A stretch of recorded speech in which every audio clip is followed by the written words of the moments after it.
There's not a singular solution to manage ADHD. It's not just medication, it's not just therapy, it's not just exercise, nor supplements, nor a positive support system. There has to be a complete system in place to manage our ADHD. But the biggest thing that we as a society needs is a change in the mindset of the world. Many of us have been told all of our lives that we are broken or damaged, that we are losers and are consumed by perceived mistakes. We have been told constantly that we do not live up to our potential. We have either achieved huge success or crashed and burned, or both. We have bounced from relationship to relationship, or we live alone, fearing rejection, or both. Our lives are chaotic and we live in constant fear of failure. It's not a failing because of our ADHD. ADHD makes things difficult for us, yeah, but ADHD is a different way of thinking.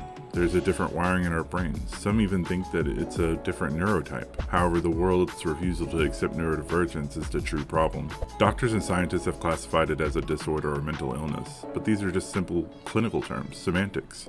We aren't broken. We aren't damaged.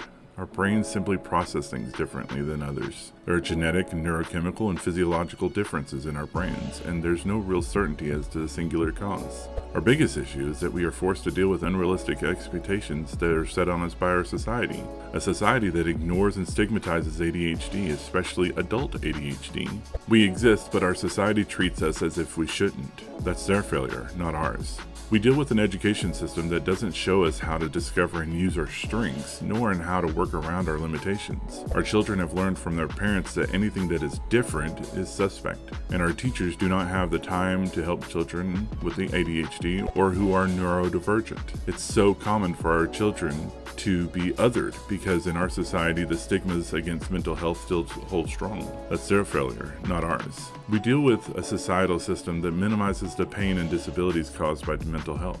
Many doctors and therapists are either ignorant of adult ADHD or do not even know how to help us. That's their failure, not ours. Because of all of this, many with ADHD have comorbidities from a lifetime of trauma, such as depression, anxiety, and PTSD. Criticisms and negativity from parents, teachers, peers, and even our spouses give our minds ammunition for rejection sensitivity dysphoria and imposter syndrome that our minds use against us. Sometimes the negativity is in ignorance, but most times it's intentional to harm us because our mental health is seen as a weakness. That's their failure, not ours. The failure isn't in us, nor in having ADHD.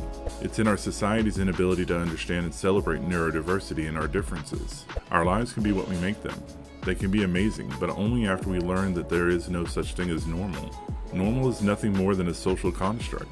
We can live a happier life, but only after we work with therapists, get medicated if we can, and build up a support system and an environment where we can thrive. We can do it. That's the message I wanted to share today. It's not us as neurodivergents to bear the burden of shame, but the world around us that needs a mindset change.